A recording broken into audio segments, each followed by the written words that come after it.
My wife moved in with a neighbor for a month to find her feelings. She thought I'd wait, but I made one move that turned her world upside down. My name's Mike.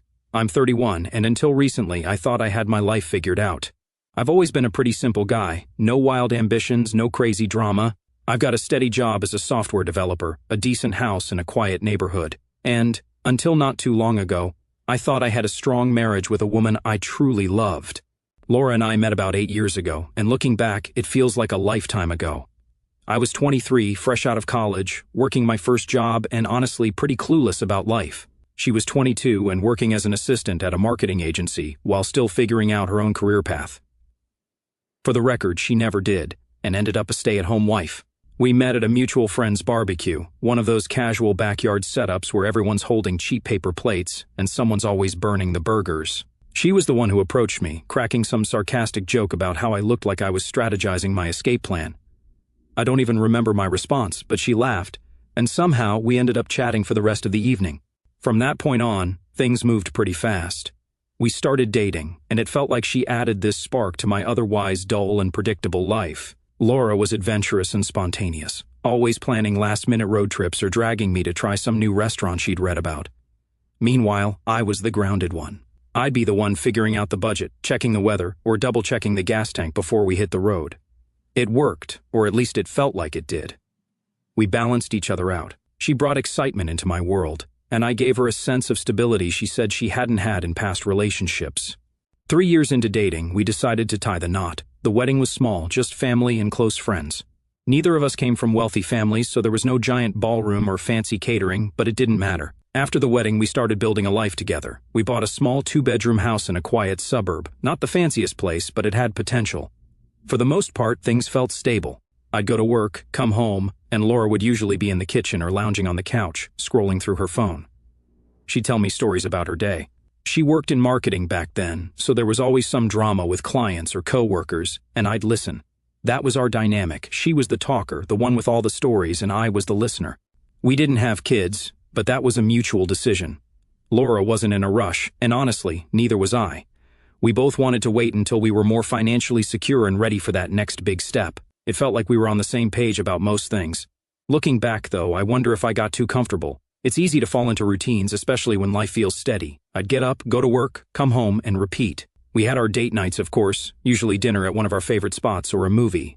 But I guess I stopped noticing the little things, like how Laura seemed to thrive on attention. It wasn't a bad thing, at least not at first. She's the kind of person who could light up a room, and people naturally gravitate toward her. I think I started taking that for granted, assuming her energy and warmth were just a constant part of our life together. At the time, though, I wasn't worried. I thought we were solid. Sure, we had our arguments now and then. What couple doesn't? Most of the time, it was over stupid things, like me forgetting to take the trash out, or her leaving her shoes all over the house. Nothing major. But there's this thing about relationships. They can look fine on the surface while cracks are quietly forming underneath. And if you're not paying attention, those cracks can spread until the whole foundation starts to crumble. I didn't see it coming, not then anyway. I thought we were building something strong, something that would last. But sometimes life has a way of showing you just how wrong you are. 2 years ago, our lives got a new character, Jake. Jake moved in next door, after the old neighbors, an older couple, downsized and moved to Florida. He was about 28 at the time, younger than most of the folks in the neighborhood. He was a personal trainer, fit, confident, and honestly a little too good-looking for his own good. He had that kind of physique that made people double take, like he just stepped out of an action movie. From the second he moved in, Jake was hard not to notice, not just because of how he looked, but because he was always outside doing something, washing his car, mowing the lawn, setting up a pull-up bar in his yard. There was always a reason for him to be shirtless. It didn't take long for him to become the talk of the neighborhood. Laura noticed him right away. How could she not? The first time we officially met Jake was when he came over to introduce himself while we were in the yard one Saturday morning. He was friendly, the kind of guy who could charm anyone. Laura struck up a conversation with him almost instantly, asking where he was from, what he did for work, and how he liked the area. I remember standing there, smiling and nodding, barely getting a word in while the two of them chatted like old friends. At the time, I didn't think anything of it. Laura was outgoing. She talked to everyone. She'd be just as chatty with the mail carrier or the guy at the hardware store. It didn't occur to me that there was anything different about her interest in Jake. But looking back now, I can see the small shifts that started happening after that. It began with casual conversations. Whenever Jake was outside, Laura would find a reason to be outside too. At first it was little things, grabbing the mail, watering the plants, taking out the trash. But somehow, these quick tasks always turned into 10 or 15-minute chats with Jake. One time, I came home from work and found them talking in the driveway. Laura was holding a basket of laundry she'd been taking to the garage, and Jake was leaning casually against his car, laughing at something she said. When I walked up, they both turned to me, and Laura acted like it was no big deal. Jake was just telling me about his new gym equipment, she said, like it was the most normal thing in the world. It didn't stop there. A couple of weeks later, Laura decided to bake cookies, something she hadn't done in months.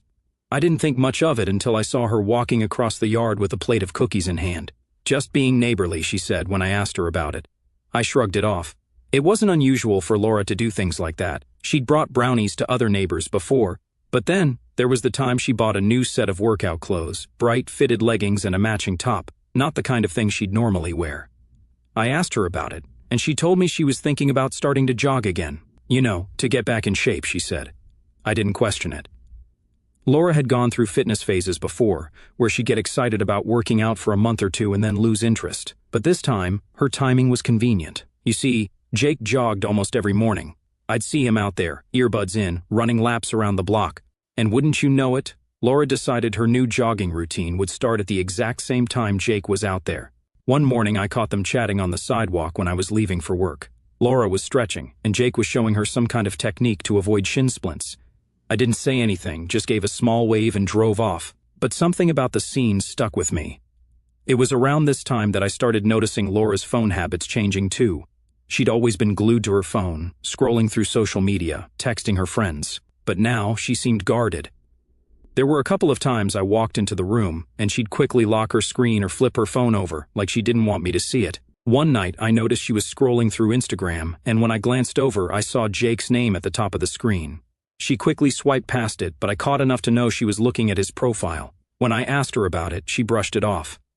I was just checking out his fitness posts, she said. He's got some good workout tips. I wanted to believe her, so I let it go. But the little things kept piling up. Another time I was working in the garage when I heard laughter coming from the backyard.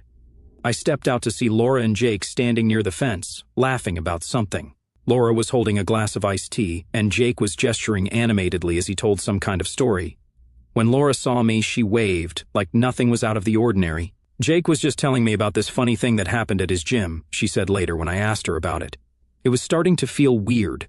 I don't want to sound paranoid, but you can tell when something's off. There was this new energy in the way Laura talked about Jake. She'd casually mention things he said or did, like Jake's thinking about getting a dog, or Jake recommended this great protein shake. It wasn't what she was saying, it was how she was saying it. And then there were the glances. You know the kind I mean. When we were outside and Jake happened to be around, I'd catch Laura stealing little looks in his direction. It was subtle, but once you start noticing it, you can't unsee it. At this point, I still hadn't said anything. Part of me didn't want to believe there was anything to worry about. I trusted Laura. We'd been together for years and I thought we had a good thing going. But another part of me, the part that couldn't ignore the pattern, was starting to wonder. I decided to keep quiet for now, but I started paying closer attention. If something was happening, I needed to see it for myself. It was a Saturday morning, and I remember it clearly because it started so damn normal. I woke up early, like I usually do, made myself a cup of coffee, and sat at the kitchen table, scrolling through the news on my phone. Laura was still in bed, which wasn't unusual. She liked her lazy mornings, especially on weekends. The house was quiet, just the sound of the coffee machine humming in the background, and for a moment, I actually felt relaxed. Funny how that works. You think everything's fine because you have no idea what's coming. Laura came into the kitchen about an hour later. She was in her pajamas, hair still messy from sleep, holding her phone in one hand and rubbing her eyes with the other. She sat across from me at the table, and I could tell something was up right away. She had this nervous energy about her, tapping her fingers on the table, glancing at her phone, like she was avoiding eye contact. "You okay?" I asked, setting my phone down. She nodded quickly, then shook her head. "Actually, no," she said, letting out a deep breath. "We need to talk." Now, anyone who's been in a relationship knows those 4 words rarely mean anything good. My stomach tightened, but I tried to play it cool. "All right," I said, leaning back in my chair. "What's going on?" Laura hesitated, her eyes darting around the room, like she was trying to find the right words. Finally, she looked at me and said, "I don't know how to say this, so I'm just going to say it. I think I have feelings for Jake." For a second, I thought I misheard her. "What?" I asked, leaning forward like getting closer would help the words make more sense. She bit her lip, looking genuinely uncomfortable. "I didn't mean for it to happen," she said quickly, like she needed to get ahead of the backlash. "It just happened. I've been spending time with Jake, and I feel this connection, and now I'm confused." Confused. That word hit me harder than anything else. She didn't just say she felt guilty or that it was a mistake. She said she was confused, like this was some kind of dilemma she needed to figure out. I stared at her, trying to process what she was saying. My mind was racing. Was she saying she wanted to leave? Was she asking for a divorce? Was she trying to confess and move on?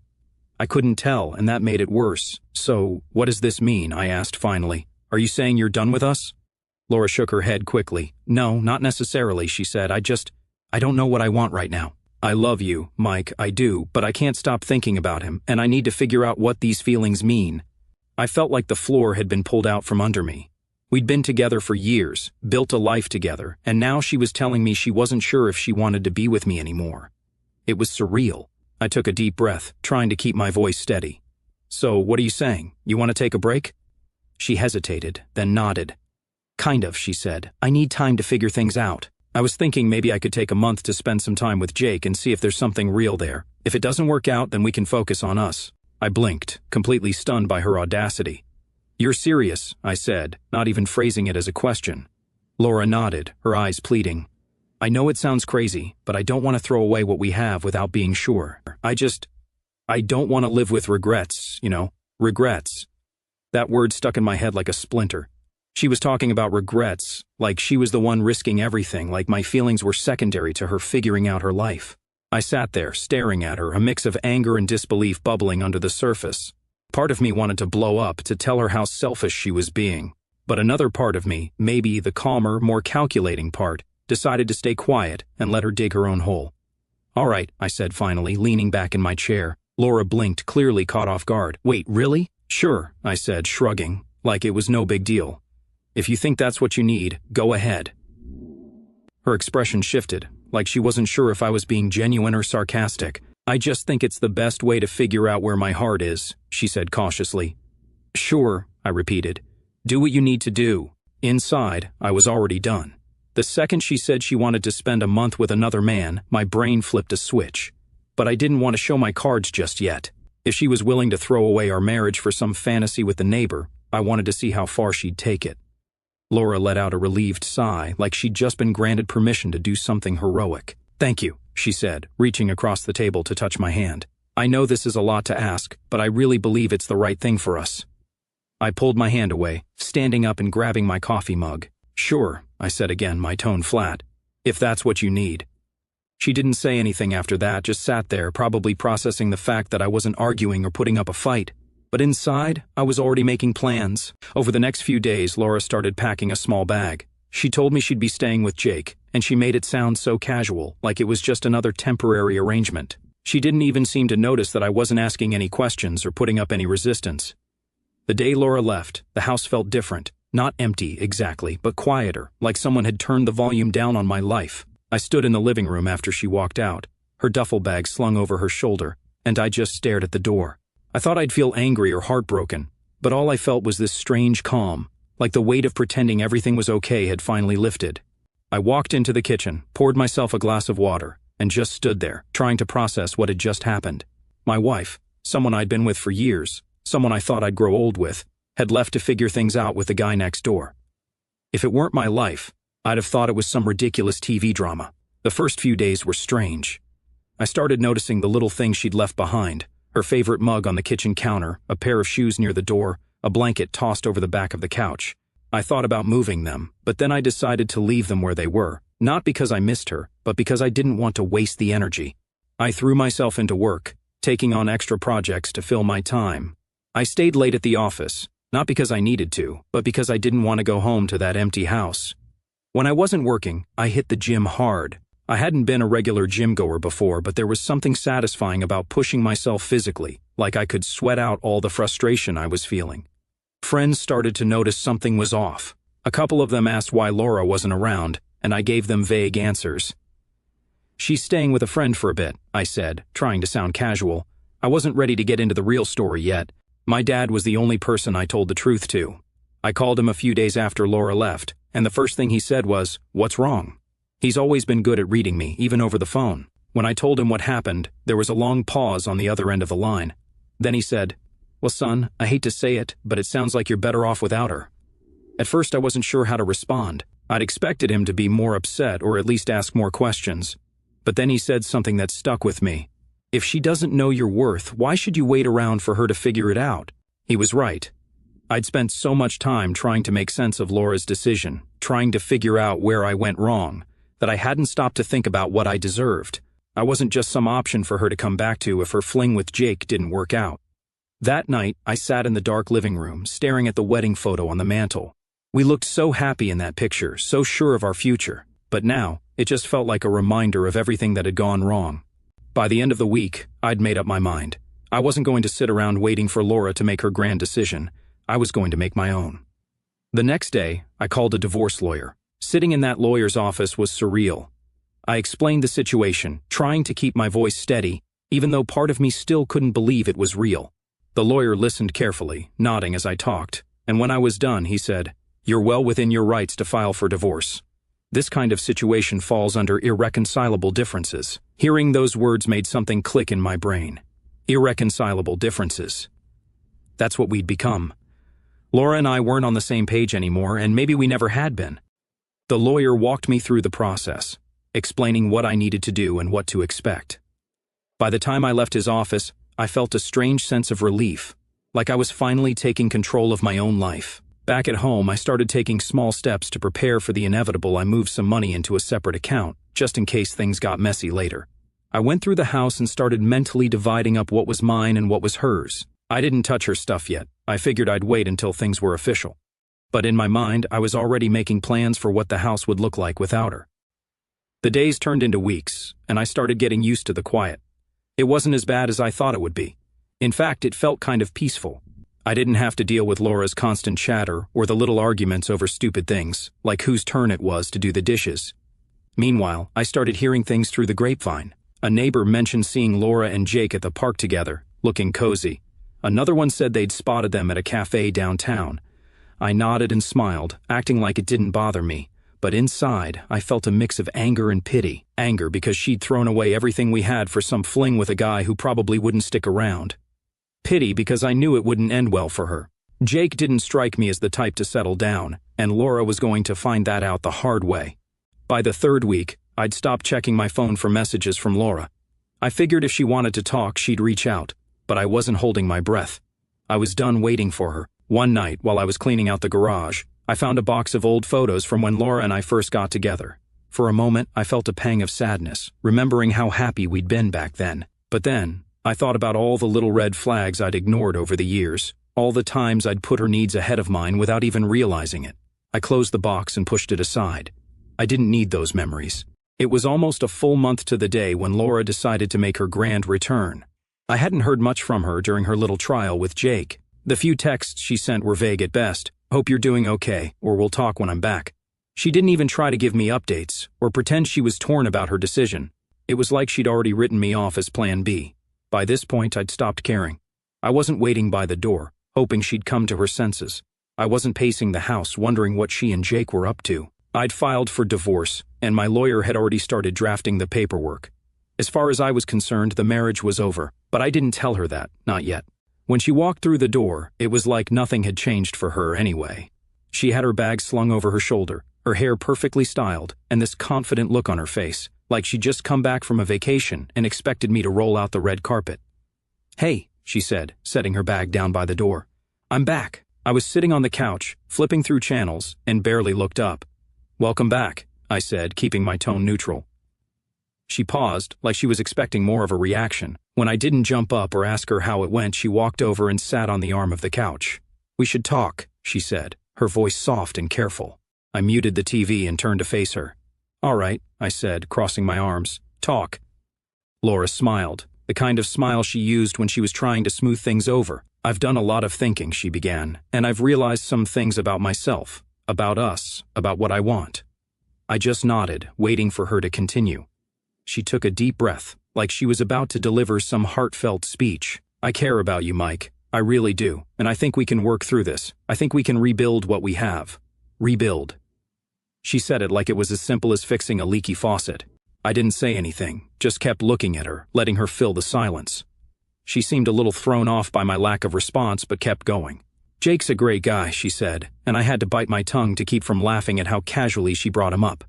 But I realized he's not what I need. He's fun, sure, but he's immature. He doesn't have the stability that you have, and I think I was just caught up in the excitement of it all. There it was, her big revelation. She tried out the shiny new toy and decided she liked the old one better. Uh-huh, I said, my voice calm. Laura blinked, like she was expecting more of a reaction. I know I've hurt you, she said, reaching out to touch my arm. But I really believe we can get past this. We've been through so much together, Mike. We have history. That's not something you just throw away. I let her finish, let her spill all her carefully rehearsed lines about love and forgiveness and starting fresh. Then, when she finally stopped talking, I stood up and walked over to the kitchen counter. I opened a drawer, pulled out the stack of divorce papers my lawyer had sent over, and set them on the table in front of her. What's this? She asked, her smile faltering. Divorce papers, I said simply. Her face went pale. You're kidding, she said, letting out a nervous laugh.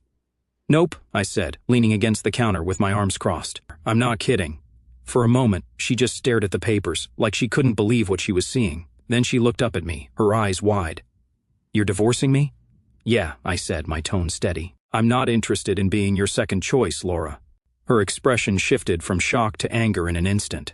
Second choice? She snapped. That's not what this is. I was confused, Mike. I needed time to figure things out, and in the process you decided to test the waters with another man, I said, keeping my voice calm. You left. You walked out on our marriage, and now you're back because it didn't work out with him. Do you honestly think I'm just going to take you back like nothing happened? Laura opened her mouth to argue, then closed it again, her face turning red. It's not like that, she said, her voice shaking. I was trying to do the right thing. I didn't want to stay and resent you. I thought... She trailed off, her eyes darting around the room.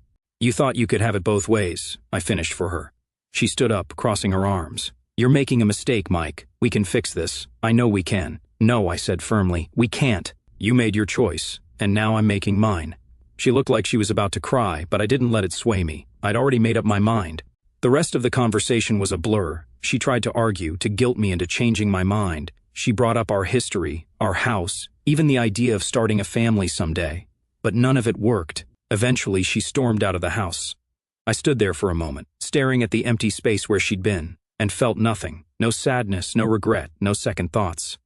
Just relief. Later that night, I called my lawyer to let him know Laura had seen the papers. How'd she take it, he asked. Not great, I said, smirking.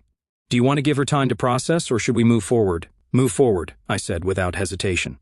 It wasn't easy standing up to Laura like that, but in the end, it was the right thing to do. She treated me like an option, like I was just a backup plan in case her fling didn't pan out. And if she thought I was going to accept that, she clearly didn't know me as well as she thought. I knew she wouldn't give up easily. Laura wasn't the type to just walk away from a fight, especially not one where she felt like she was losing. I'd barely had time to sit down when my phone buzzed with a text from her. This isn't over. I stared at the message for a second before locking my phone and tossing it on the couch. She was right, it wasn't over, not yet, but it would be soon enough. The next couple of days were eventful, to say the least. Laura showed up unannounced the following evening, banging on the door like she was trying to knock it down. Mike, open the door, she yelled. I opened it, keeping my expression neutral. What do you want, Laura? She pushed past me, storming into the living room like she still lived here. We need to talk, she said, pacing back and forth. You can't just file for divorce without giving me a chance to fix things. I leaned against the doorframe, crossing my arms. You had your chance, I said calmly. You made your decision when you left. That's not fair, she shot back, her voice rising.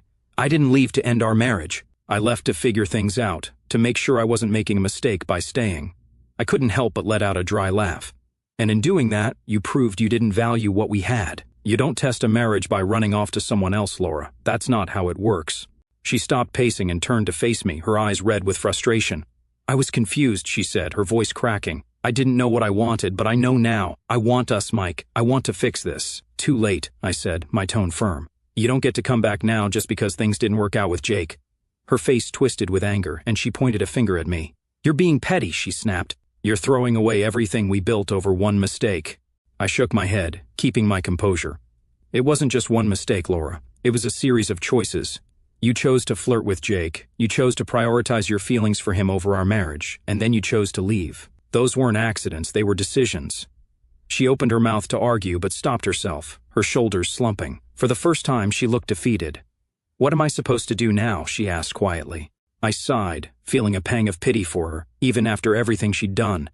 "That's not my problem anymore," I said. "You made your choices. Now you have to live with them." She stayed for another minute, looking like she wanted to say something else, but eventually, she just walked out without another word. The divorce process moved quickly after that. Laura tried to drag things out at first, probably hoping I'd change my mind. She even tried to play the victim with our mutual friends, telling them I was being cold and unforgiving. My dad, on the other hand, was fully on my side. When I updated him on the situation, he let out a low whistle. "She's got some nerve," he said. "But I'm proud of you, son. Standing your ground isn't easy, but it's the right thing to do." Laura's attempts to stall didn't get her very far. My lawyer was sharp, and the evidence of her leaving for Jake made things pretty straightforward. She tried to argue for spousal support, claiming she'd sacrificed her career for the marriage, but the judge didn't buy it. In the end, we reached a fair settlement. She got a small amount of money and some of the furniture she'd picked out, but I kept the house and the majority of my savings. It wasn't perfect, but it was better than I'd expected. The final hearing was bittersweet. Sitting in that courtroom, signing the papers that would officially end our marriage, felt surreal. I glanced over at Laura a couple of times. She looked tired, like she hadn't slept in days. Her lawyer handed her a pen, and for a moment I thought she wasn't going to sign. But eventually she scribbled her name at the bottom of the page, sealing the deal. After the hearing, she approached me in the hallway. "Mike," she said softly, her voice barely above a whisper. "I'm sorry for everything." I looked at her, trying to see the person I'd fallen in love with all those years ago. But all I saw was someone I used to know. "I know you are," I said, "but sorry doesn't fix this." Her eyes welled up with tears, and she reached out as if to hug me, but I stepped back. "Take care of yourself, Laura," I said, turning and walking away. Every now and then, I'd hear bits and pieces about Laura through the grapevine. Jake had apparently moved on to someone else not long after she came back to me. She was living with a relative now, trying to figure out her next steps, as one mutual friend put it. I didn't feel any satisfaction in hearing about her struggles, but I didn't feel sorry for her either. She'd made her choices, and now she was living with the consequences. One day, I ran into her at the grocery store. We locked eyes for a brief moment, and I could see the guilt written all over her face. She gave me a small, awkward wave, but I just nodded and walked past her. There was nothing left to say. Looking back, I don't regret how I handled things. Laura thought she could have it both ways, that she could leave, explore her feelings for someone else, and come back to me when it didn't work out. But life doesn't work like that. I've learned a lot about myself through this process. I know now that I deserve someone who values me, someone who doesn't see me as a fallback option. And if that person is out there, great. If not, that's fine too. For now, I'm just focused on rebuilding my life on my terms. Laura's trial run with Jake may have been her idea of finding clarity, but for me, it was the wake-up call I didn't know I needed.